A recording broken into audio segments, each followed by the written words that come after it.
Sa iba pang balita, palaisipan po ngayon ng isang misteryosong imaheng nakunan umano ng CCTV camera sa Shrine of the Divine Mercy sa Marilao, Bulacan.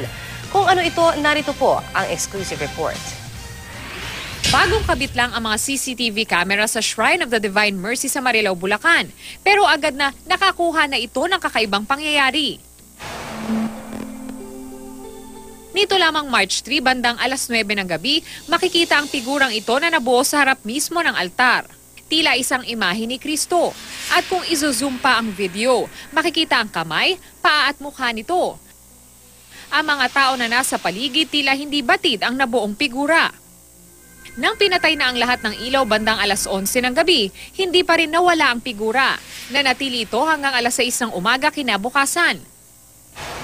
Para sa mga tagapangasiwa ng simbahan, isa itong pahiwatig ng pagmamahal ng Diyos sa mga tao at paalala na magbalik loob sa Kanya. Una ay nagulat din ako at naisip ko na tama, kami ay naghahanda sa pisikal na paraan, pero naisip ko doon na mas malalim na paghanda pala ang kailangan kong gawin. At yon ay ang larawan ng pagbabalik loob. Pinasuri ng GMA News ang video sa isang eksperto at nagulat rin siya sa kanyang nakita. Ang possibility na unang ko nakita, pwedeng siguro merong light sources from different light sources. Tapos, syempre may tinamaan na shapes. Like, kunyari, tumama sa silya, tumama dun sa isip kung saan man tumama. Tapos, nagland sila dyan. So, nabuo sila. Nagmukha silang, yan, yung image nga ni Jesus Christ. Yun. Tinanong rin namin kung posible kaya na ang stained glass sa likod ng krus ang may gawa ng imahe. Sa lakas ng glow nito, parang imposible dahil kung manggagaling sa labas, sabi mo nga wala masyadong street lights, ano?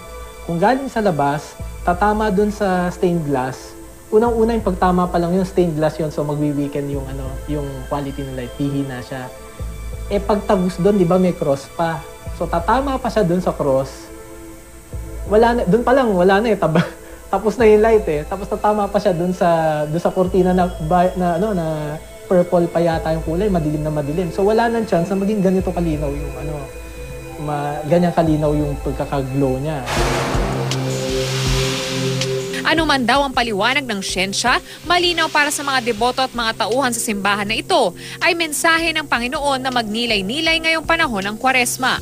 Siguro ang napagandang message ng Divine Mercy sa akin at siguro para sa ating lahat ay ang banal na awa ng Diyos. Laging naroon ang awa ng Diyos. Takpan man natin ang mga images na ito, ang mga larawan, laging magpapaalala sa atin, naroon ang Diyos, naroon siya, laging nagmamahal, laging handang magpatawad sa ating lahat. Para sa unang balita, Von Aquino reporting.